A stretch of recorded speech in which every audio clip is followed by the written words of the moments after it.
반갑습니다. 호응 안 해주시네요. 마지막 날이라고 막 나가자는 거죠? 예. 예, 사랑합니다. 네.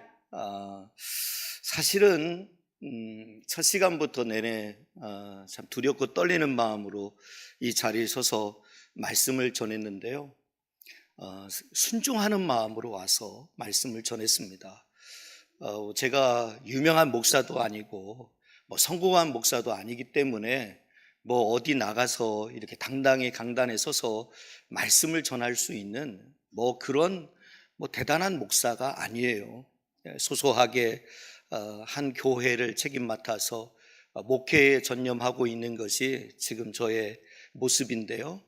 그럼에도 불구하고 우리 정 목사님 사랑으로 저를 또 기억해 주시고 또 귀한 강단에 저를 세우시고 또 뿐만 아니라 만나는 성도들 한 분 한 분이 얼마나 귀했는지 20여 년의 세월이 지났는데도 어제 만났던 것처럼 그렇게 따뜻하게 맞아주시고 또 환영해 주시고 또 밝은 미소를 지어주시고 얼마나 행복했는지 몰라요. 그러니까 결론은 제가 여러분들에게 은혜를 끼친 게 아니라 오히려 제가 은혜를 받고 또 회복이 돼서 제가 섬기는 다시 부산 양정교회에 가서 더 충성되게 사명을 감당할 수 있도록 허락하신 은혜에 감사합니다. 대성교회 모든 성도들을 사랑하고 또 많이 부족한데도 불구하고 사랑으로 들어주시고 또 이해해 주시고 또 말씀 가운데 함께 더욱 은혜 가운데 세워주셔서 감사하고요. 제가 그 사랑 입어서 정말 그 부산이 복음화율이 전국에서 가장 낮은 지역입니다. 불교가 굉장히 세력이 굉장히 강성이고요. 그런 곳에서 목회하는 거 쉽지 않고요. 그럼에도 불구하고 양정교회는 70년 역사 속에서 귀하게 역할을 감당해 왔고 부산 지역뿐만 아니라 경남 지역까지 복음화를 이루는데 아주 큰 일을 이뤄왔던 교회인데 하나님의 은혜 가운데 제가 그 교회에서 지금까지 11년째 이렇게 섬길 수 있도록 은혜 주셨습니다. 그러나 저는 오늘 이 시간에 제가 이 대성교회 강단이기 때문에 그런 말씀을 드리는 것이 아니라 제가 그럴 만한 실력도 없고 자격도 없지만 그래도 그나마 감당할 수 있었던 것은 첫 단추가 잘 끼워졌기 때문이에요. 저의 첫 단추는 바로 대성교회입니다. 많이 부족한데도 불구하고 첫 단추가 잘 끼워져서 그래도 하나님께서 저를 불쌍히 여기셔서 여기까지 사용하셨어요. 그래서 여러분들 기억날 때마다 생각날 때마다 혹 부산 지역에 오시는 일이 있으면 꼭 오셔서 제가 대성교회 교인입니다 하면 제 가족같이 모시도록 하겠습니다. 정말 언제든 오십시오. 또 게스트하우스 멋지게 지어졌습니다. 호텔 부럽지 않게 게스트하우스 잘 지어놨으니까 우리 대성교회 성도들 오셔서 함께 만남과 교제 나누시고 또 때로는 오셔서 밥도 한번 사주시고 그러면 제가 밥 2그릇 또 사드리고 그렇게 해서 함께 사랑의 교제를 계속 대성교회와 우리 부산 양정교회가 아름답게 이어갔으면 좋겠다 싶습니다. 마지막 시간이니까 이런저런 주저리 편하게 이야기해도 괜찮죠? 기분 나쁘셔도 할 수 없어요. 다음부터 저 안 부르시면 돼요. 그러니까 저도 역시 편안하게 말씀 전하고 오늘 마지막 시간 전하고 돌아가려 합니다. 사랑하고요, 축복합니다. 지금도 영상으로 함께 예배에 참여하고 있는 우리 양정교회 성도들 함께 끝까지 기도해 주시고 또 부족한 종 실수할까봐 계속 문자로 보내주시고 목사님 오늘 최고였어요 계속 문자 보내주시는 양정교회 성도들 감사합니다. 오늘 마지막 시간입니다. 끝까지 기도 부탁드리겠습니다. 제가 영상을 보고 얘기했어요. 영상을 보고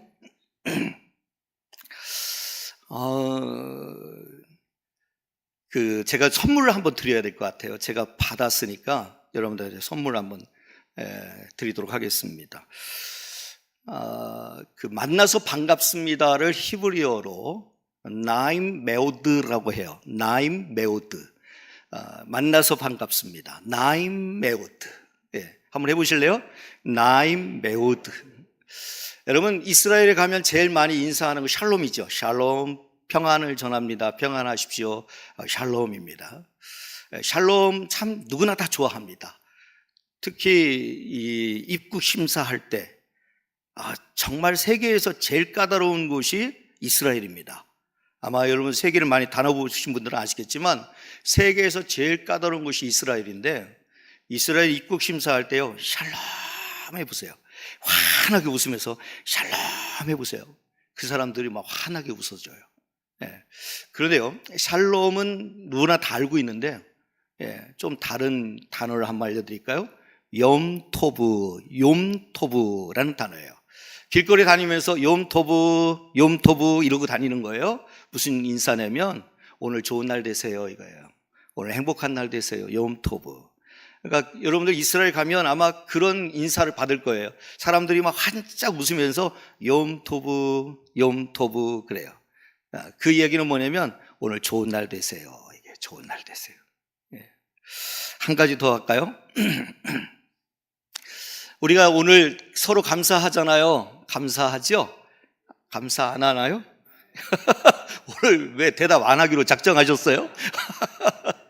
마지막 날이라고 서로 뭐 막가자는 얘기인 것 같은데요. 여러분, 감사합니다라는 거 참 우리 흔하게 많이 하잖아요. 감사합니다. 슈크란이에요. 슈크란. 슈크란. 감사합니다. 슈크란. 서로를 바라볼 때마다 슈크란. 우리 목사님을 바라볼 때마다 슈크란. 우리 장로님을 바라볼 때마다 슈크란. 감사합니다. 감사합니다.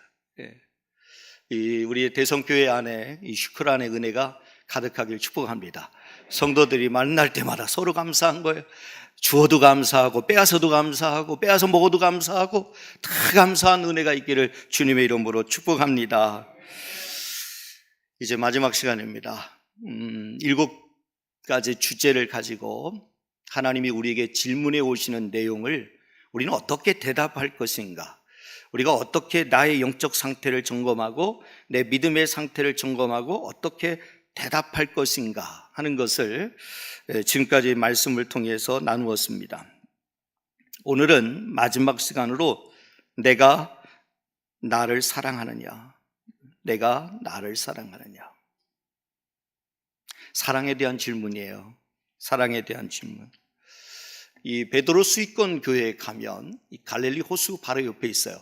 그 옆에 있는 오병이어 기념교회가 또 있고요. 잠깐만 좀 걸어서 이쪽으로 넘어오면 이 베드로 수익권 교회가 있어요.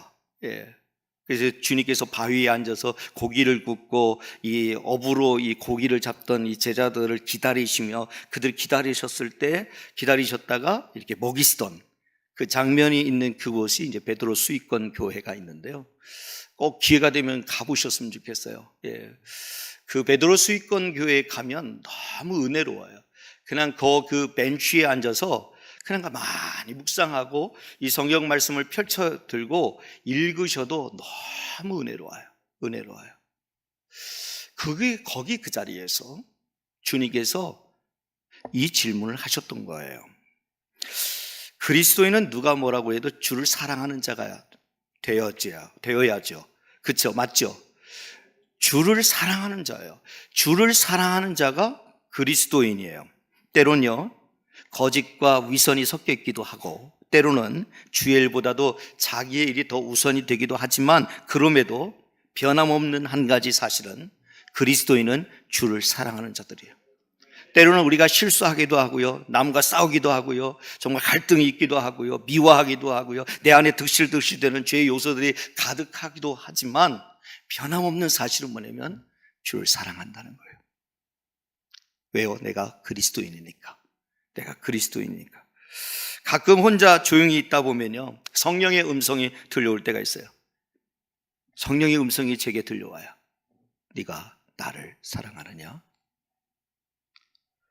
그 음성이 제 귓가에 막 맴돌아요. 네가 나를 사랑하느냐? 어떤 때는요, 당당히 주님, 제가 주님을 너무너무 사랑합니다. 주님을 너무 사랑하는 거 주님 아시지 않습니까? 주님, 제가 너무 주님을 사랑합니다 라고 대답할 때도 있고요, 어떤 때는 힘없는 고백을 드릴 때가 있어요. 힘없는 고백.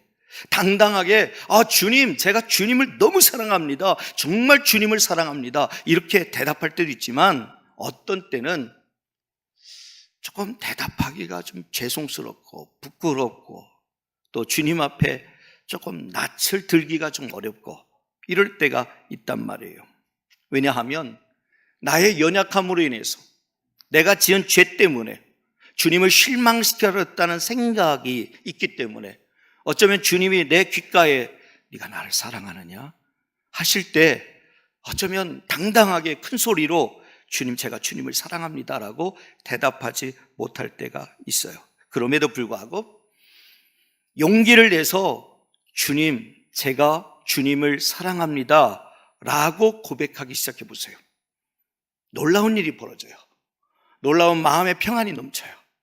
주님의 사랑을 고백하는 순간 내 안에 모든 미안함과 죄송함과 수치스러움과 부끄러움과 죄책감과 이 밀려오는, 그래서 당당히 주님, 제가 주님을 너무너무 사랑합니다라고 대답하지 못하는 정말 부끄러움이 내 안에 있지만 그럼에도 불구하고 용기를 내서 제가 주님을 사랑합니다 고백하는 그 순간부터 내 마음에 감당할 수 없는 평안이 넘치는 거예요. 기쁨이 넘치는 거예요. 이렇게 사랑은 중요한 거예요.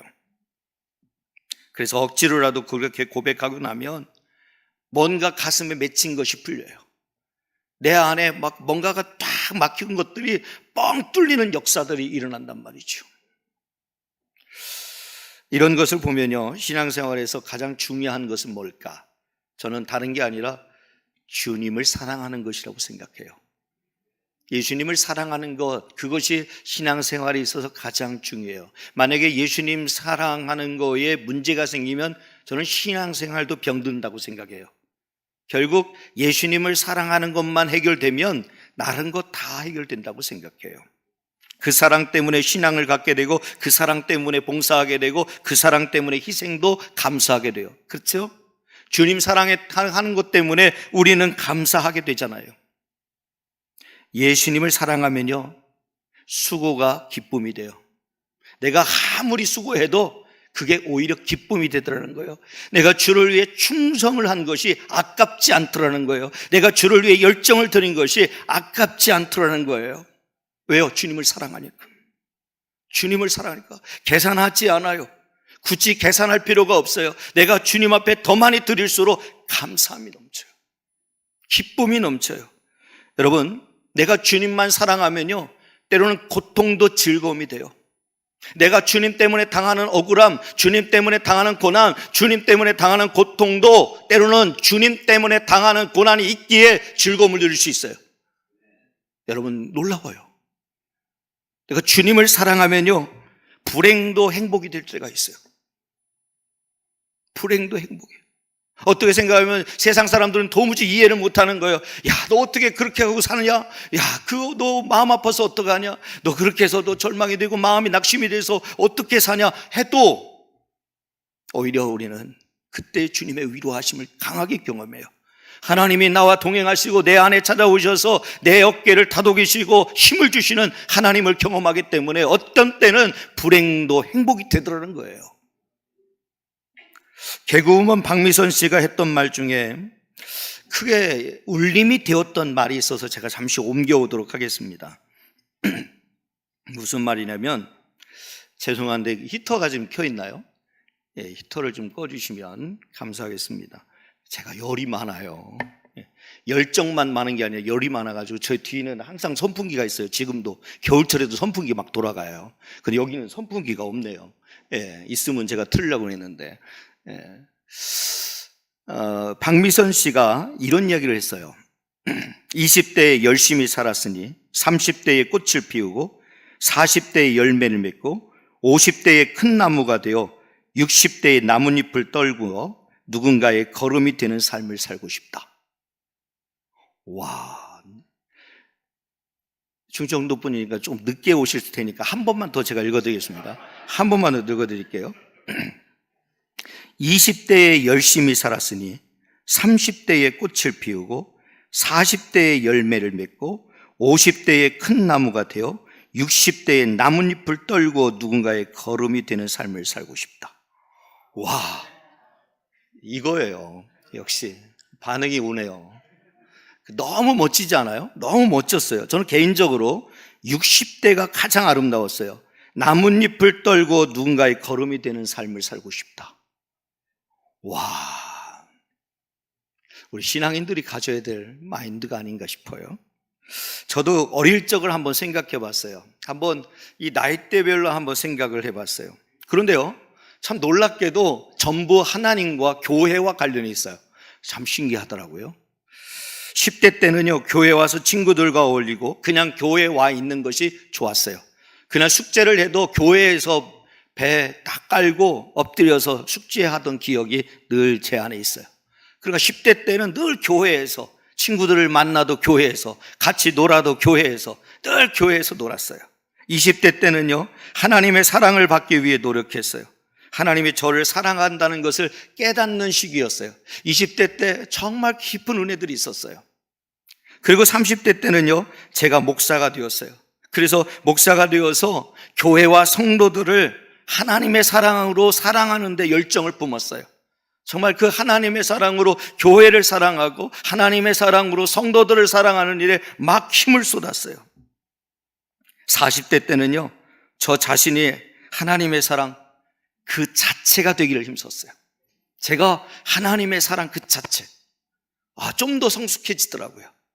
그리고 50대 때는요, 더 많은 이들이 하나님의 사랑을 경험할 수 있도록 그 일에 힘쓰고 있어요. 하나님을 사랑하는 마음이 식지 않기 위해서 저는 힘쓰고 있어요. 60대 때가 되면 어떻게 될지는 모르겠어요. 그런데요, 요즘 제가 묵상하면서 깨닫는 것은 뭐냐면요, 너는 내가 보니 나보다도 교회를 더 사랑하는구나. 너는 내가 보니 나보다도 성도들을 더 사랑하는구나. 너는 내가 보니 나보다도 가족을 더 사랑하는구나. 이 울림이 제 귓가에 들려요. 주님, 제가 주님 사랑하는 거 아시잖아요. 주님 사랑하는 것 때문에 제가 봉사하고 목사가 되고 제가 교인들을 순방하고 하는 거 아닙니까? 하는데 다시 한번 이 음성 앞에 제 자신의 영적 상태를 점검해 보니 예수님보다도 교회를 더 사랑했어요. 예수님보다도 성도들을 더 사랑했어요. 예수님보다도 제 가족을 더 사랑했어요. 놀라운 영적 교훈을 깨닫게 되었어요. 이것을 깨닫는 순간 저는 화들짝 놀랐어요. 숨길 수 없는 이 감추고 있었던 뭔가가 들통이 난 것처럼 뭔가 그런 화들짝 놀라는 일이 일어났어요. 오늘 본문에 보면 가장 비참한 모습으로 추락해버린 이 베드로의 인생의 전환점이 되는 사건이 기록되어 있습니다. 예수께서 부활하신 후 인생의 실패로 사명을 버리고 과거의 직업으로 돌아가 있는 제자들을 찾아가시죠. 부활하신 후 분명히 예수님께서 부활하셨지만 그 부활이 베드로의 부활로까지는 이어지지 않았어요. 베드로에게까지 그 부활의 영광이 이어져야 하는데 그 영광이 이어지지 않냐고 다시 이 베드로는 비참한 그 자신의 현실 앞에 다시 과거의 직업으로 돌아가 있어요. 주님의 부활이 베드로 안에 들어와서 확신이 되고 믿음이 되고 능력이 되지 못했다는 사실이에요. 그러니 처량한 모습으로 다시 예전의 직업, 주님의 복음을 위하여 제자된 삶을 살아가지 아니하고 다시 생업을 위하여 뛰어들었던 제자의 모습을 보여주고 있어요. 그래서요, 오늘 본문에 보면 베드로가 6명의 다른 제자들과 함께 디베랴 호수 또는 갈릴리 호수에서 물고기를 잡으러 갑니다. 여러분도 아시다시피 밤새도록 그물을 던졌지만 한 마리도 잡지 못했습니다. 아마 갈릴리 호수를 다녀오신 분은 아실 거예요. 어마어마하게 크죠. 호수인데 어마어마하게 큽니다. 밤새도록 막 여기저기 여기다 그물 던지고 또 저기다 그물 던지고 또 이곳에서 그물 던지고 막 그물을 던졌는데 밤새도록 수고했는데도 하나도 잡은 바가 없었어요. 그런데 예수님 말씀대로 순종하여 말씀에 의지하여 순종했더니 153마리의 고기를 잡았다 돼 있어요. 여러분 153마리가 뭐 얼마나 된다고 그물이 찢어질 만큼 다른 배들까지 불러서 고기를 끌어올려야 될까? 이거 좀 너무 황당한 얘기 아닌가? 여러분 갈릴리 호수에 가면 반드시 꼭 들려야 되는 식당이 있어요. 그 식당은 바로 베드로 고기를 먹으러 가는 식당입니다. 물론 그 근방에는 다른 식당은 없어요. 그냥 베드로 고기만 먹어야 돼요. 그런데 이 베드로 고기가 얼마나 크냐면 제 팔뚝보다 더 커요. 예. 어마어마해요. 어마어마해요. 근데 너무너무 맛있어요. 거기다 레몬을 쫙 뿌리고 거기에 양념을 쫙 뿌려서 아주 찍어서 딱 먹으면 너무너무 맛있어요. 안 해도 돼요. 안 해도 돼요. 예. 너무너무 맛있어요. 그래서요, 이해가 돼요. 이 어마어마한 물고기를 153마리를 걷어들였으니 어마어마했겠다 하는 생각을 갖습니다. 바로 그때 베드로는 예수님을 알아보죠.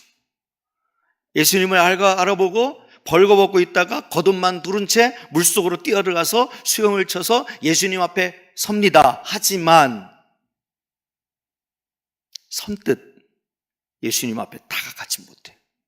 너무 반가운 나머지 예수님을 알아보고 그분이 예수님인 줄 알아보고 막 겉옷도 벗고 물고기 잡는 일에 결정이었던 사람이 대충 겉옷만 대충 두른 채로 물속으로 쫙 뛰어들어서 수영을 쳐서 예수님 있는 곳에 갔어요. 거기까지는 좋았는데요, 선뜻 예수님 앞에 다가설 용기가 없는 거예요. 지금 자신의 처지를 보면 주신 사명 다 잃어버리고 주님의 말씀과 가르침을 따라 살지 아니하고 처량한 신세로 다시 옛 직업으로 돌아와 있는 자신의 모습이 너무 부끄러워 예수님 앞에 설 수 없는 그 부끄러운 신세가 된 자신이 당당히 예수님 앞에 설 수 없음을 느끼게 되죠. 고개를 숙인 채 아무 말도 못하고 있는 겁니다. 부끄러움도 있는 것이고 죄송함도 있는 것이고 또 자신의 처지가 왜 이렇게 됐는지, 왜 사명을 다 잃어버린 채 내가 왜 이렇게까지 됐는지 온갖 마음의 복잡한 심정으로 고개도 들지 못한 채 그냥 고개만 떨군 채 그냥 아무 말 없이 있는 겁니다. 그런 베드로에게 예수님께서 네가 나를 사랑하느냐 물어요. 네가 나를 사랑하느냐, 그것도 3번씩이나 거듭 반복하여 묻습니다. 학자들은 이것을 이렇게 해석합니다. 참 재미있는 해석이라고 볼 수 있어요. 이 장면을 그렇게 부끄러움으로, 그렇게 수치스러움과 죄송스러움으로 얼굴도 들지 못한 채 고개를 푹 숙인 채 말없이 있는 이 베드로에게 주님이 네가 나를 사랑하느냐? 네가 나를 사랑하느냐? 네가 나를 사랑하느냐를 3번 반복하신 그 이유가 뭘까? 그것이 학자들이 연구해서 이렇게 해석을 합니다. 베드로가 예수님을 3번 부인한 것에 대한 치료와 회복을 위해서 3번의 사랑의 고백이 필요했기 때문이다. 와, 너무너무 멋있었어요, 해석이. 책임의식, 대가 지불이라고 하는 개념에서 마치 구원을 위하여 우리는 거저받았지만 예수님은 엄청난 대가를 지불하신 거잖아요. 자신을 처복종시킬 때까지 그렇게 찢기시고 상하시는 대가를 지불하셨거든요. 그것처럼 바로 이 본문에서 예수님이 3번씩이나 질문했던 것은 실패한 베드로, 정말 처량하고 정말 다 실패해서 나락에 빠져있는 이 베드로를 치료하고 회복시키기 위한, 그러기 위해서는 반드시 사랑의 고백이 3번 필요했기에 3번 했다.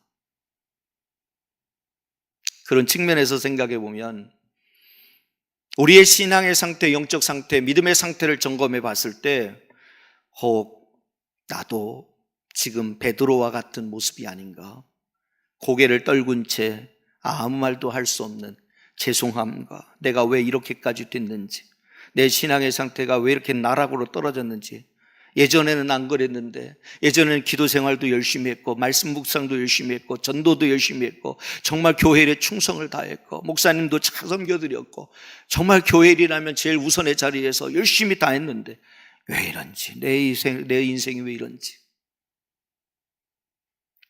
꼭 해결할 방법이 있어요. 치료와 회복을 위해서는 사랑을 고백하는 것밖에 없어요. 주님 사랑합니다. 주님 사랑합니다. 한일 장신대 이종록 교수님이 계신데요, 그 이종록 교수님이 이런 말씀을 했어요. 오늘 본문에 나오는 예수님의 모습을 보면 마치 사랑의 세레나데를 부르는 것과 같다, 이렇게 이야기를 했어요. 그러면서 아주 멋진 글을 쓰셨어요. 제가 그 글을 그대로 한번 옮겨와서 한번 읽도록 하겠습니다. 한번 조용히 한번 들어보시면 좋겠습니다. 나는 신이 아니어도 좋다. 너를 사랑할 수만 있다면. 아무것도 아니어도 좋다. 내 사랑이 그저 짝사랑에 그친다 해도. 아니 그 사랑으로 인해 오히려 내가 너에게 버림받고 무시를 당하고 온갖 조롱으로 경멸을 당한다 해도, 심지어 어디 한 곳 성한 데 없이 온몸이 상처로 만신창이가 된다 해도, 끝내 십자가에 못 박혀 비참하게 죽임을 당한다 해도, 고통에 몸부림치며 나의 하나님 어찌하여 나를 버리시나이까 처절한 외침으로 세상을 떠난다 해도 나는 너를 사랑한다. 나는 너를 사랑한다. 너를 향한 내 사랑 어느 누구도 아무것도 막을 수 없다. 이 엄청난 사랑을 받은 주인공이 누구냐? 나요. 여러분이에요. 우리 각자 한 사람 한 사람 이 엄청난 사랑을 받은 거예요. 사실은 예수님께서 부활하셔서 나타나신 예수님께서 내가 나를 사랑하느냐라고 하는 이 질문 속에는 무엇이냐면 예수님 자신이 우리를 향하여 내가 너를 더 사랑해, 이 이야기를 하고 싶었던 거예요. 내가 너를 이토록 사랑해 하는 것을 이야기하고 싶었던 거예요. 저는 오늘 본문에 3번 예수님이 내가 나를 사랑하느냐라고 질문했던 것이 아무 의미 없이 그렇게 쓰여지지는 않았을 것이라고 하는 문제 제기를 하고, 그렇다면 여기에 어떤 의미가 있는가를 저는 고민해 봤습니다. 그리고 깊이 묵상하는 가운데 하나님께서 저로 하여금 깨닫게 하신 내용이 있어서 그 내용을 여러분들에게 전하여 드리도록 하겠습니다. 먼저 첫 번째 질문을 보시면요, 15절 중간절에 보면 첫 번째 질문이 이렇게 합니다. 요한의 아들 시몬아, 내가 이 사람들보다 나를 더 사랑하느냐? 자, 말씀을 잘 볼 필요가 있어요. 요한의 아들 시몬아, 내가 이 사람들보다 나를 더 사랑하느냐? 여기서 부활하신 예수님께서 베드로에게 찾아오셔서 이 베드로를 어떻게 호칭하는지, 어떻게 부르는지 먼저 볼 필요가 있어요. 요한의 아들 시몬아 되어 있어요. 요한의 아들 시몬아, 이 이름은 예수님을 처음 만났을 때 예수님께 제자로 부름받기 전에 불리어지던 이름이에요. 다시 말해서 예수님께서 베드로야 라고 외친 것이 아니라 요한의 아들 시몬아 라고 부른 것은 우리가 만났던 그때 처음으로 돌아가서 순수함으로 다시 만나보자 이거예요. 실패해서 죄책감을 느끼고 죄송스러움을 느끼고 실패한 인간, 처량한 인간, 내가 어쩌다가 이렇게 되었나 막 마음에 불평이 어려움이 가득한 이 상태가 아니라 예수님을 처음 만났었던 그때, 예수님께 선택받고 부름받았던 그때의 그 마음으로 만나보자라는 거예요. 이때 베드로는 예수님을 차마 볼 수 없을 정도로 심한 죄책감을 느꼈어요. 3번이나 예수님을 모른다고 부인까지 했고 저주까지도 했어요. 대단하죠. 모른다고 그냥 모른다고 한 것이 아니에요. 저주까지도 했어요. 어떤 분이 이런 말씀을 하시더라고요. 1번이면 실수라고 말할 수 있다. 2번이면 시행착오라고 말할 수 있다. 그러나 3번이면 그것은 그 사람의 성품이다.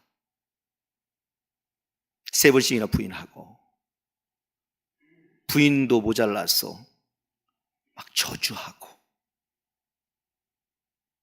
베드로가 무슨 자격으로, 무슨 양심으로 부활하신 예수님 앞에 당당히 설 수 있겠습니까? 그 죄책감으로 예수님 얼굴을 참아 볼 수 없는 상태예요. 그런데요, 예수님은 그에게 따져 묻지도 않았고, 너 왜 그랬냐 그때? 너가 나한테 그럴 수 있냐? 아무리 그래도 그렇지, 아무리 두려워서 그렇다고 해도 어떻게 나한테 그럴 수 있냐? 섭섭하다, 마음 아프다, 그렇지 않았어요. 그러지 않고 오늘 본문에 보면 요한의 아들 시모나, 무슨 얘기냐면 다시 원점에서 시작하자. 처음 만났던 그때의 감동으로 시작하자. 예수님께 선택받고 부름받았던 그때의 그 순수했던 그때로 돌아가서 다시 만나보자, 이거예요. 처음 만났을 때의 꾸밈없는 그 자연스러운 만남, 전혀 꺼리낄 것 없었던, 전혀 마음에 불편함이 없었던 그 순수했던 그때로 돌아가 만나보자 하는 거예요. 사실 베드로라는 이름은 심한 죄책감에 시달리는 그에게 너무 무겁고 부담스러운 이름입니다.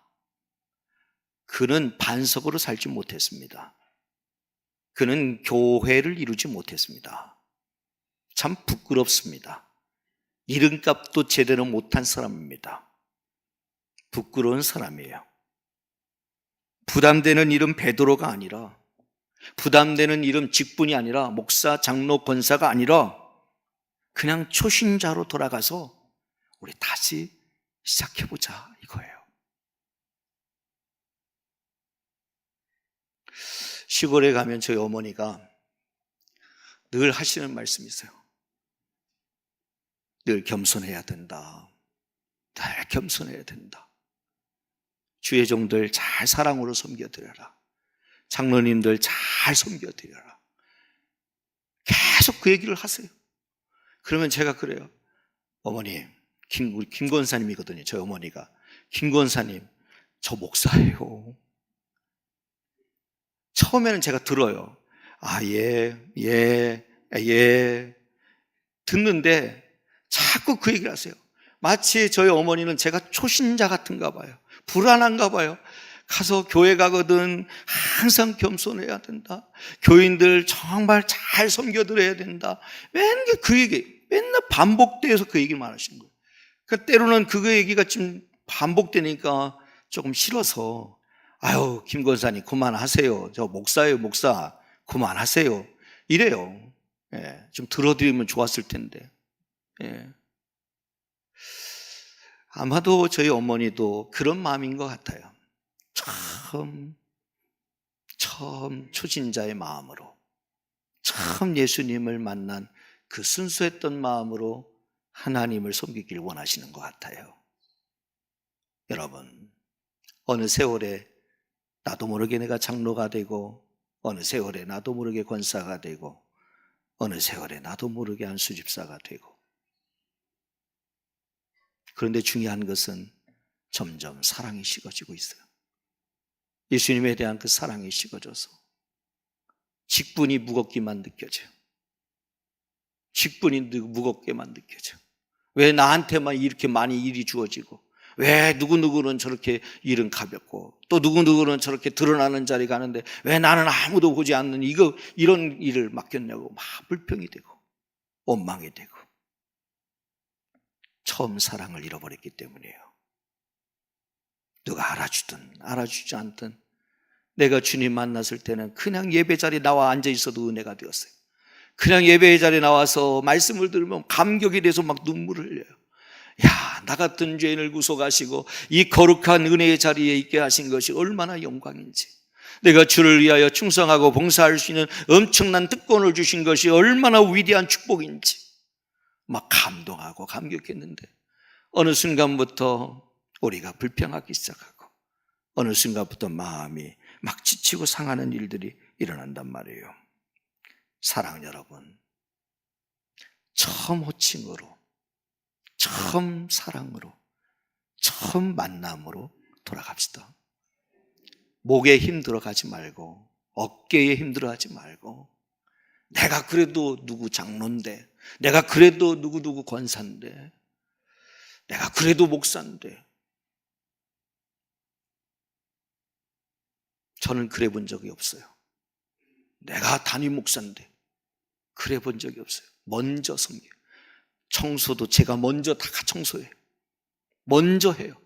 교인들이 하기를 기다리지 않아요. 제가 먼저 조용히 봉골레자루 들고 본당이 다 닦고 돌아다녀요. 왜요? 누구한테 보이려고 안 해요. 일부러 교인들 없는 시간에 봉골레자루 들고 왔다 갔다 해요. 왜요? 그 일이 너무 행복해요.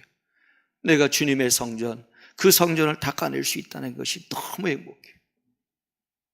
처음 사랑으로, 처음 만남으로, 처음 그 순수함으로 나아가는 우리 모든 대성의 성도들 되시기를 주님의 이름으로 축복합니다. 이때 베드로가 대답을 합니다. 15절 하반절에 보면요, 주님 그러하나이다. 내가 주님을 사랑하는 줄 주님께서 아시나이다. 무슨 뜻이에요? 내가 비록 실패했어도, 내가 비록 지금 신세가 이렇게 예전 직업으로 돌아와 있는 실패한 인생이어도 제가 주님 사랑하는 거야 변하지 않습니다. 이 얘기하고 있는 거예요. 저는 여전히 지금도 주님을 사랑합니다 라고 얘기하는 거예요. 어쩌면 이것이 베드로의 솔직한 심정인지도 모르겠어요. 실패했어도, 실망시켜드렸어도, 또 예수님을 모른다고 부인했어도, 또 예수님을 향한 그 사랑만큼은 여전히 변함이 없다 이야기하고 있는 거예요. 우리가 누군가에게 큰 실수를 하면요, 눈치를 보고요, 자꾸 주눅이 들고요, 또 위축이 됩니다.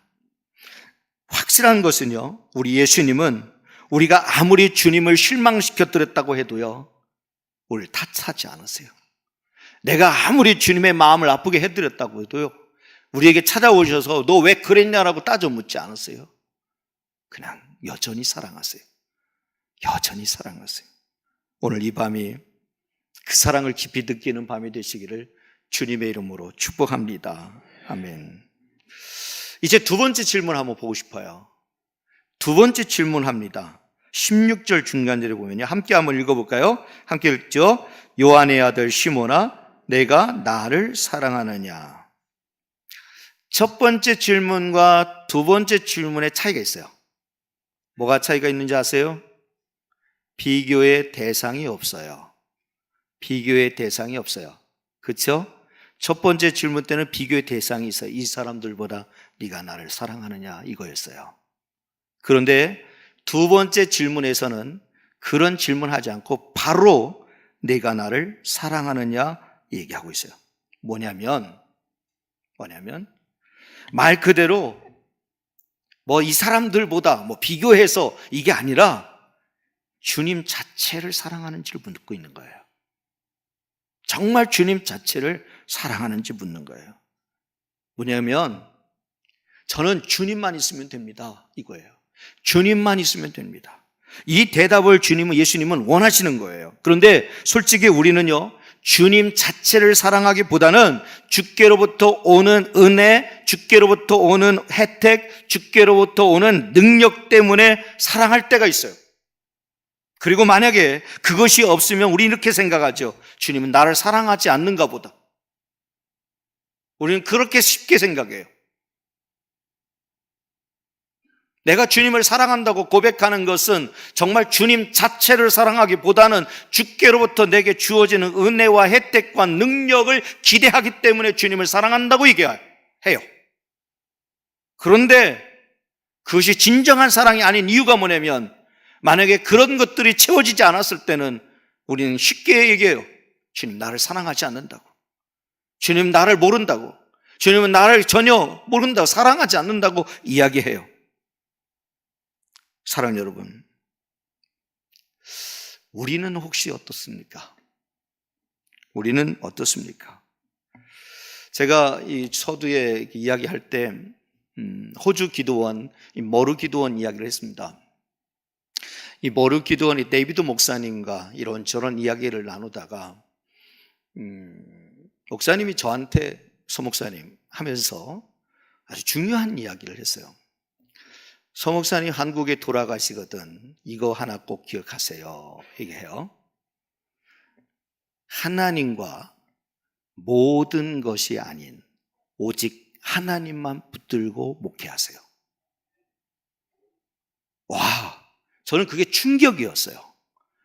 데이비드 목사님이 저한테 서 목사님, 내가 서 목사님 한국에 돌아가서 정말 목회할 때 꼭 이것만은 기억해 주세요라고 얘기했어요. 저는 무엇을 얘기할까 싶었어요. 그랬더니 하나님과 다른 모든 것이 아닌 오직 하나님만 붙들고 목회하십시오. 그러면서 뒤에 얘기가 더 아름다워요. 서 목사님을 오늘 만나니 보통 분은 아닌 것 같습니다. 혹시 호주와 연결해서 큰일을 이루려고 할 때 제가 도와드리겠습니다. 와, 어마어마한 거예요. 어마어마한 거예요. 보통 분은 아니래요. 예, 현찮은 사람이죠. 여러분 꼭 기억하세요. 저는 그 말이 너무 충격이었어요. 우리는 그래, 하나님도 있어야죠. 내가 하나님 믿죠. 하나님의 능력이 필요하죠. 근데 하나님 잠깐만요. 이 모든 것도 있어야 되잖아요. 이 모든 것이 있어야 되잖아요. 그런데 그게 아니라는 거예요. 그게 아니라 오직 하나님만 붙들고 목회하세요.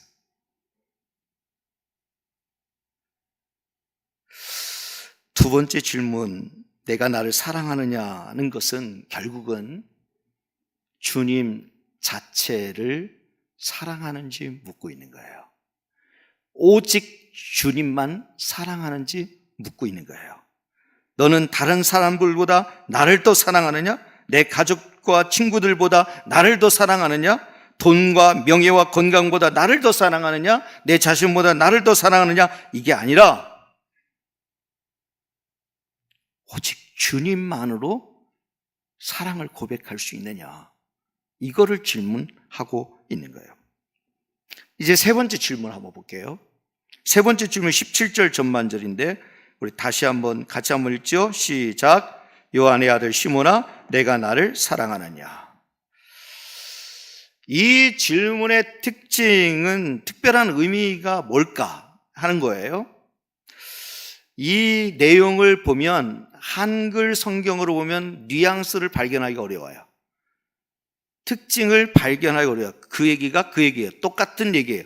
반복되는 것뿐만 발견할 수밖에 없어요. 그런데요, 원어로 보면 명확해져요. 언어로 보면 명확해져요. 첫 번째 질문은요, 여러분 아가페의 사랑 들어보셨죠? 무조건적인 사랑. 예수님이 첫 번째 질문할 때 네가 나를 사랑하느냐라고 질문할 때 네가 아가페적으로 나를 사랑하느냐라고 물었어요. 그랬더니 베드로는 자신이 없어요. 무조건적인 사랑이 안 돼요. 왜냐하면 조건적으로 사랑했거든요. 그래서 필레오의 사랑합니다. 필레오의 사랑으로 사랑합니다 했어요. 필레오의 사랑은 우정의 사랑이에요. 친구 간의 관계 속에서 느끼는 사랑이에요. 다시 두 번째, 예수님께서 또다시 질문한 거예요. 너가 정말 아가페의 사랑으로 나를 사랑하느냐라고 물었어요. 역시 두 번째도 또다시 베드로는 자신이 없어요. 그래서 필레오의 사랑으로 사랑하는 줄 주께서 아시나이다라고 대답해요. 이번에는 예수님이 눈높이를 완전히 낮췄어요. 완전히 낮춰서 이번에는 이렇게 질문하는 거예요. 그래, 좋다. 그러면 너는 이제부터 필레오의 사랑으로 나를 사랑하느냐? 라고 물었을 때 그때 비로소 이 베드로가 당당하게 그렇습니다. 제가 필레오의 사랑으로 주님을 사랑합니다. 얘기해요. 한글 성경으로는 도무지 이 뉘앙스를 발견할 수가 없어요. 근데 원어로 보면 정확해요. 정확해요. 이게 뭐냐 하는 거예요. 베드로가 그 질문 앞에 이렇게 대답합니다. 17절 중간에 보면 베드로가 근심하여 이르되 주님 모든 것을 아시오매 내가 주님을 사랑하는 줄을 주님께서 아시나이다. 이렇게 얘기해요. 왜 근심했을까요? 왜 근심했을까요? 자신의 실제 모습과 다르기 때문이에요. 그래서 근심하는 거예요. 저는요, 신앙이 성장하기 위해서는 근심의 흔적이 있어야 돼요. 전혀 근심하지 않는 것도 문제예요. 근심해야 돼요. 괴로움도 느껴야 돼요. 그렇게 살아야 되는데 그렇게 살지 못한 거에 대한 마음의 어떤 어려움도 느껴야 돼요. 말씀대로 살아야 되는데 내가 말씀대로 살지 못한 거에 대한 어려움을 느껴야 돼요. 예수님은 자꾸 무조건적인 사랑, 아가페의 사랑을 말씀하시는데 나는 아가페의 사랑으로 예수님 사랑한다고 대답을 못하는 거예요. 근심이 돼요. 그저 나는 대답할 수 있는 것은 그냥 필레오의 사랑으로 사랑합니다라고 밖에 대답이 안 돼요. 그러니 근심이 될 수밖에 없는 거예요. 근심이. 예수님이 원하는 정답은 알고 있는데 예수님이 원하시는 그 정답을 내가 대답해 드릴 수 없는 거예요. 대답해 드릴 수 없어요. 왜냐하면 실패해 봤거든요. 여러분 아시다시피 이 베드로는 호언장담했습니다. 호언장담했어요. 다른 사람보다 나는 주님을 더 사랑합니다. 내가 옥에도 같이 가겠습니다. 심지어 죽는 자리에도 같이 가겠습니다. 내가 주님을 대신하여 죽겠습니다. 막 호언장담했던 사람이에요. 그런데 사실 현실은 안 그렇잖아요. 현실은 예수님 모른다고 부인까지 했고 저주까지 했어요. 그리고 지금은 자신의 처지가 뭐냐면 모든 다 사명 저버린 채 지금 다시 원상복구되었어요. 그저 예전에 직업으로 돌아와 있는 상태예요. 그러니 예수님이 그 상황을 뻔히 알고 계신 예수님이 이 아가페적인 사랑을 말씀하셨을 때 당당히 아가페적으로 예수님 사랑합니다라고 대답할 수 없는 거예요. 그러니 근심이 됐던 거예요. 그러면서 이렇게 얘기하는 거죠. 베드로가 근심하여 이르되 주님 모든 것을 아시오매 내가 주님을 사랑하는 줄을 주께서 아시나이다.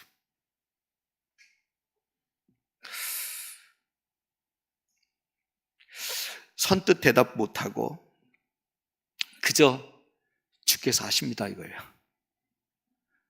주님께서 아십니다. 뭐죠? 지금 내가 여기 이 자리에 있는 거 주님이 아십니다. 내가 주님을 사랑하는 줄을 주께서 아십니다. 비록 내가 실패했어도, 비록 내가 죄책감에 시달려도, 비록 내가 사명 쳐버리고 낙심이 되어서 사실 이 자리에 와 있어도 주께서 아십니다. 여기서 이 주님 모든 것을 아시오매, 주님 모든 것을 아시오매. 베드로는 예수님께서 함께 하지 않으면 자신은 겁쟁이이고 비굴한 사람이고 배신자이고 밤새도록 수고하여도 빈 그물밖에 얻을 수 없는 인생이라는 사실을 주님은 아십니다 얘기하는 거예요. 나는 실패할 수밖에 없는 인간인 것 주님은 아십니다. 그래서 감히 예수님을 아가페 사랑이라고 고백할 수 없었던 것이 바로 그 이야기예요. 그저 자신의 상황에서는 최선을 다하는 것은 그저 필레오의 사랑이라고 하는 거죠. 결국 지금까지 자신이 주님을 사랑했던 것은 무엇이었는지 이제야 깨닫는 거예요. 주께서 기적을 주시고 은혜를 주시고 평안을 주셨기 때문이었지 아무 조건 없이 예수님을 사랑한 것이 아니었음을 깨달은 거예요. 아무 조건 없이 주님을 따랐던 것이 아니에요. 뭔가 주님을 따라다니면 혜택이 있을 거라고 하는 기대, 뭔가 능력이 나타난다는 기대, 그런데 막상 주님이 십자가에 달려 죽으실 때 산산조각 다 무너져 버리고 꿈도 가르침도 제자된 삶도 사명도 다 저버린 채 다시 원상복귀되어 있는 자신의 처지 앞에 지금 오늘 본문은 이렇게 우리에게 보여주고 있는 거죠. 그런데 여러분, 필레오의 사랑, 우정의 사랑이 꼭 나쁜 것일까요? 예수님과 나와의 그 필레오의 사랑이 정말 나쁜 것일까요? 의미 없는 것일까요? 가벼운 것일까요? 쉬운 것일까요? 그렇지 않아요. 여러분, 시간이 지날수록 우정은 깊어져요. 더욱 돈독해져요. 그렇죠? 그러면서 더 친밀해져요. 친밀해지면서 마음을 나누기 시작하고 뜻을 같이 하기 시작하고 경험을 함께 하기 시작해요. 그리고 어느 순간이 되면 언젠가는 목숨까지도 바꿀 수 있는, 나의 소중한 장기도 그 친구를 위하여 내어줄 수 있는, 희생과 헌신, 양보까지 갈 수 있는 관계까지 가는 거예요. 헬라어로 사랑이라는 단어가 4가지 단어가 있는 거 다 아시죠? 남녀 간의 육체적 사랑을 에로스의 사랑이라고 말합니다. 에로스의 사랑. 부모와 자식 간의 사랑을 스톨게의 사랑이라고 얘기하죠. 스톨게의 사랑. 그리고 친구와의 우정의 관계를 필레오의 사랑이요. 하나님과 무조건적인 사랑을 아가페의 사랑이라고 얘기해요. 그런데 이것을 아주 정확하게 해석해서 한 줄로 딱 만들어낸 사람이 있어요. C.S. 루이스가. C.S. 루이스가 바로 이것을 아주 정확하게 해석을 해줬어요. 제가 한번 읽어드릴게요. 인간이라고 하는 것은 뭐냐? 인간은 에로스의 사랑에 의해서 태어나서 스톨게의 사랑에 의해서 양육받고 필레오의 사랑에 의해 성숙되며 아가페의 사랑에 의해서 완성된다. 너무 멋진 해석이에요. 정확한 해석이에요. 역시 영성학자는 달라요. 영성가는 달라요. C.S. 루이스가 바로 이것을 얘기했어요. 인간이라고 하는 것은 에로스의 사랑에 의해서 태어나는 거예요. 그리고 스톨게의 사랑에 의해서 양육받잖아요. 그리고 필레오의 사랑에 의해서 성숙되고 아가페의 사랑에 의해서 완성된다. 그렇다면 오늘 저는 이제 결론을 내리면서 우리가 주님을 필레오의 사랑으로 사랑한다는 뜻은 도대체 무슨 뜻일까 하는 거예요. 주님이 100번 양보합니다. 그리고 눈높이를 맞춥니다. 처음에는 아가페의 사랑으로 너는 나를 사랑하느냐라고 물었는데 이 베드로가 자신 있게 대답을 못해요. 그러니까 눈높이를 확 낮춰서 그래서 필레오의 사랑으로 사랑하느냐라고 말해요. 그때 이 베드로가 그때 필레오의 사랑으로 대답을 하는데 여러분 이것이 무슨 뜻일까? 첫 번째 여러분 연인 사이도 안 보면 안 되죠. 보고 싶고 자꾸 보고 싶고 보고 또 보고 자꾸 보고 싶어요. 그렇죠? 자꾸 생각나요. 궁금해져요. 그것처럼 필레오의 사랑은 어떤 사랑이냐? 주님을 계속 생각하는 거예요. 날마다 주님을 생각하는 거예요. 만약에 여러분들이 하루 종일 살았는데도 예수님을 한 번도 생각나지 않았다면 예수님 사랑하지 않는 거예요. 연인 사이도 여러분 하루를 보면요 계속 생각해요. 맛있는 거 먹으면서도 생각나고요. 어디 멋있는 데를 가도 생각나고요. 또 어디를 가도 또 계속 생각나요. 계속 생각나요. 그런데 하루 종일 주님이 한 번도 생각나지 않는다면 우리는 필레오의 사랑조차도 못하는 거예요. 말은 멋들어지게 내가 주님 사랑합니다. 주님 사랑하는지 주께서 아십니다. 라고 얘기하지만 실제적으로 내가 하루 종일 살아가면서 주님이 한 번도 생각 안 난다면 나는 필레오의 사랑조차도 못하고 있다는 증거예요. 따라서 우리가 필레오의 사랑이라도 하려면 하루를 살면서 주님을 계속 생각하는 거예요.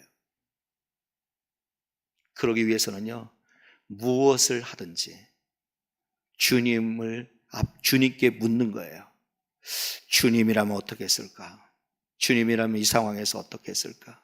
예수님이라면 이 상황에서 어떤 말씀을 하셨을까? 예수님이라면 이 상황에서 어떻게 결정하셨을까? 자꾸 예수님을 생각하는 거예요. 왜요? 필레오의 사랑이라도 해야죠. 두 번째는 사랑하면 곁을 떠나기 싫듯이 주님 앞에 늘 머물기를 원해야 돼요. 주님 곁에 있는 시간을 늘려가세요. 방법은 그거밖에 없어요. 주님 곁에 있는 시간을 계속 늘려가는 거예요. 제가요, 아내와 데이트할 때, 지금은 세 자녀의 엄마지만 아내와 데이트할 때 정말 미인이었어요. 여러분 믿기지 않겠지만 제 아내는 정말 예뻤어요. 제 아내가 대학 캠퍼스를 막 지나가면 수많은 남성들의 시선을 막 끌어놨어요. 안 믿기죠? 진짜 예뻤어요. 그런데요, 아내와 하루 종일 같이 있고 싶은 거예요. 하루 종일. 그런 방법은 하나예요. 곁에 두는 거예요. 그래서 결혼해버렸어요. 결혼해야 내 곁에 항상 둘 수 있는 거예요. 사랑은 특정한 사람을 특별하게 생각하면서 시작됩니다. 그래서 나온 말이 핑크렌즈 효과라고 하죠. 우리나라 말로 눈에 콩깍지 끼었다라는 말이에요. 뭘 해도 다 이뻐 보여요. 뭘 해도 다 마음에 들어요. 뭘 해도 다 좋아 보여요. 사랑하는 사람끼리 서로 떨어지면 여러분 분리불안을 느낀대요. 그리고요, 같이 있으면요 안정감을 느낀대요. 그런데요, 결혼하는 순간 이게 바뀌어요. 결혼하는 순간 바뀌어요. 서로 멀어지면 안정감을 느껴요. 그런데 서로 가까워지면 뭔가 불안감을 느껴요. 겁을 잔뜩 먹어요. 사랑하는 여러분, 필레오의 사랑은 늘 같이 있고 싶어 하는 거예요. 함께 있고 싶어 하는 거예요. 정말 상대에게 맞추기 위해 어떤 희생도 하게 되고요. 또 때로는 죽음도 감수해요. 이거예요. 그 다음에 세 번째는요, 주님이 기뻐하시는 일이라면 뭐든지 하는 거예요. 주님이 기뻐하는 일은 뭐든지 하는 거예요. 그래서 주님은 베드로에게 이렇게 얘기하는 거죠. 내 양을 먹이라, 내 양을 치라, 내 양을 먹이라 이야기합니다. 사명을 맡기시죠. 여러분, 사랑하는 사람이 부탁을 하면요 안 들어줄 사람이 어디 있어요? 사랑하는 사람이 부탁을 하면요 하늘의 별이라도 따줘요. 저는 수천 개 따줘줬어요. 여러분, 사랑하는 사람들은 다 아시잖아요. 정말 하늘의 별을 따달라고 그래도 노력이라도 하잖아요. 애를 쓰잖아요. 안 되는 줄 알지만 노력하잖아요. 그러니까요, 주님이 그 사랑을 3번 확인하신 뒤에 사명을 맡기세요. 사명. 우리에게 가장 큰 문제가 뭘까 생각해 봅니다. 주님에 대한 사랑이 점점 식어간다는 거예요. 주님에 대한 사랑이 점점 식어가요. 그래서 주님은 베드로에게 사명을 회복시키기 전에 네가 나를 사랑하느냐를 먼저 확인한 거예요. 새 가족들이 오면요, 능력 있고 경험 많은 새 가족들이 오면 막 일을 시켜요. 근데 저는 절대 반대예요. 먼저 주님 사랑 경험하게 해야 돼요. 주님 사랑에 적셔져야 돼요. 그리고 그 주님 사랑이 뜨거워졌을 때 그때 사명을 맡겨야 돼요. 그런데 먼저 일부터 하다 보면요 불평부터 해요. 먼저 일부터 하면요 부담으로만 느껴요. 그런데 거꾸로 주님 사랑 경험하게 하고 사명을 맡기면 기쁨으로 해요. 즐거움으로 해요. 그래서 저는 양족교회는 새가족들에게 일을 맡기지 않아요. 그리고 자원하여 목사님 뭐 할 만한 게 있을까요? 라고 물어볼 때 제가 확인하는 것이 있어요. 예수님 사랑하십니까?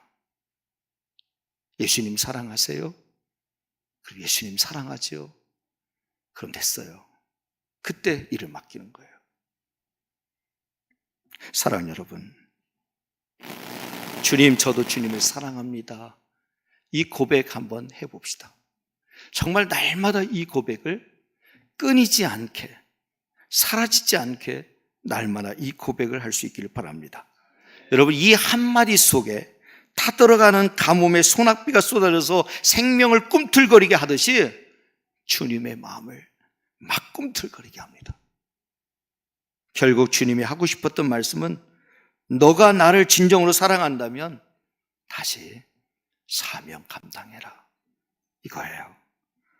부활 후 베드로를 만나 주셨던 예수님이 오늘 여러분에게도 동일하게 질문하실 것입니다. 누구누구야, 너 나 사랑하니?